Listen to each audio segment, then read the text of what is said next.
नमस्कार मित्रांनो, घरोघरी मातीच्या चुली या मालिकेच्या 3 फेब्रुवारीच्या भागात आपण पाहणार आहोत.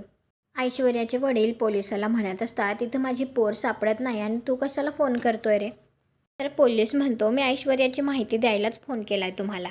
तर ते विचारतात, म्हणजे ती कुठे आहे ते माहिती आहे का तुला? तर पोलीस म्हणतो, संजीवनी हॉस्पिटल. हे ऐकून तर त्याला धक्काच बसतो. दुसरीकडे इकडे रणदिवेंच्या घरी नाना म्हणत असतात, बाजार समितीच्या वोटिंगसाठी आपण जी काही तयारी करू त्यातसुद्धा घोडा घालायला हा सयाजी काही कमी करणार नाही. तर ऋषिकेश म्हणतो, हो ना, आपण जी काही तयारी करतोय ती जिद्दीने करतोय आणि या इलेक्शनमध्ये आपण जिंकू.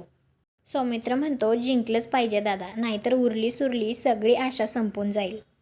त्यानंतर जानकीचं अंतर्मन तिला म्हणत असतं, सगळं काही इलेक्शन जिंकण्यावर अवलंबून आहे.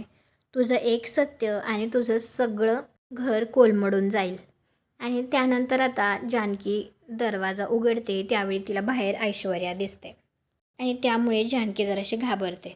तुम्हाला हा भाग कसा वाटला ते कॉमेंट करून नक्की सांगा. व्हिडिओला लाईक करा, आपल्या मराठी मालिका चॅनलला सबस्क्राईब करा. भेटू पुढील भागात.